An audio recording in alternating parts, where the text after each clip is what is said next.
If you're like me, you like paint. As a painter, I've used a lot of paint. A lot. From Benjamin Moore to Sherwin-Williams, Para, Pittsburgh, Deluxe, you name it. And I always wished there was a database or perhaps a YouTube channel that would go through all of the different paints, brushes, rollers, even drop sheets. Well, now there is. I'm James from thepaintpeople.com, and I hope to provide you with an overview on the many products that I've used over my years of experience. As part of my family painting business, which has been operating close to 40 years, wow, we've tried practically every product under the sun. And for our first installment of this series, we're going to start all the way at the top and put a spotlight on the Aura interior line. Aura is an innovative high-end paint line that uses a groundbreaking colorant system. It's available in 4 different finishes: matte, eggshell, satin, and semi-gloss. The first 2 being great choices for walls, while the latter 2 are quite popular on doors and trim. Aura integrates Gen X color system technology, which strives to ensure that your walls will look the same 5-10 years after you slap paint on them. Not only is the paint resistant to color fading, but the 100% acrylic latex resins lead to a variety of extraordinary characteristics. Pros: its coverage is amazing. When you have an awesome paint, you really notice a difference in terms of applying vibrant colors or covering much darker ones. Aura does a much better job than most. I've heard painters that swear by Aura's legendary one-coat coverage, but unless you're covering an extremely similar color, I would almost always opt for 2 full coats. Aura is mildew resistant. Welcome to 2020.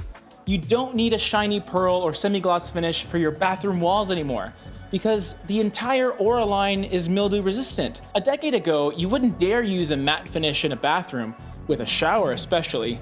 But the Aura Bath & Spa paint comes exclusively in a matte finish, which shows you how far we've come. If you prefer a bit of a sheen for your high moisture areas, you could just go with Aura Eggshell and you'll still be fine. Aura is also zero VOC. I talked all about volatile organic compounds, so if you want a crash course on that, I have a video in the cards and in the description, so you can check that out later on.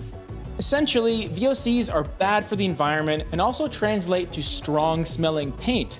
So Aura's complete lack of VOCs means that it's a wonderful choice for all sorts of interiors. You won't need to worry about the smell while using it. To be fair, however, it is not a zero emission product, which means it's not completely odorless. If you wanted that, you'd have to use something like Natura, for example. Being a high-end modern paint, it comes with everything else you would expect. Great washability after it's been applied, no pesky color rub-off that can be found on some cheaper products, a simple soap and water cleanup as well, and it's also a 2-in-1 paint and primer product. To clarify, there's no actual primer that's been put inside of Aura. The product itself has priming capabilities due to how it's been composed, meaning you could use it in place of a primer, although that would probably be the most expensive gallon of primer you'd ever use. Which leads me to the first of a few cons: price. Aura isn't cheap. Being a premium product, you're paying a premium price. Although I would argue that this wouldn't really classify as a con, because what you're getting with the additional price is a product that you can really count on. Paint can be viewed as an investment, because a good paint job with great products will last you many, many years. And besides, the price of paint and materials is usually a smaller portion of a project's total cost. So going from a mid-level paint to Aura isn't always that much more money in the grand scheme of things. Another potential con of using Aura is its drying time. This one is a little more subjective, as I hear conflicting opinions from different painters, but I felt it was worth mentioning anyway. I remember when Aura first came out, I heard rumblings about how it was difficult to work with because it dried so fast. And that sounds a little counterintuitive at first, doesn't it?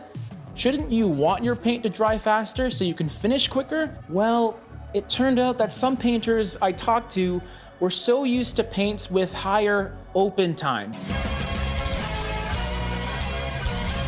meaning the paint dried slower and the painter had more time to work with it after it was initially applied on the surface. The thing is, I never really had a problem with Aura's 1-hour drying time.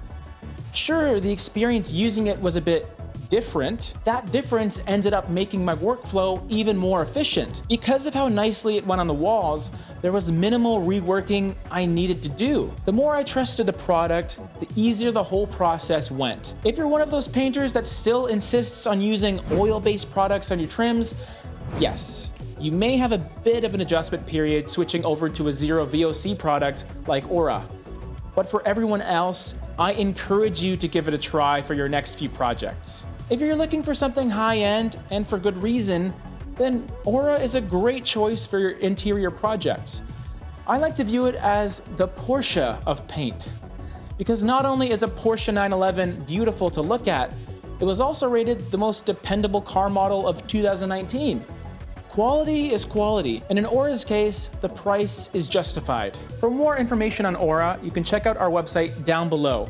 And if you want to learn more about the other product lines offered by Benjamin Moore, click here, right away. Different product lines at different price points isn't limited to just Benjamin Moore though. Most major paint companies have different categories available, and this video addresses the major ones. Hope you enjoyed this spotlight on Aura. See you on the next one.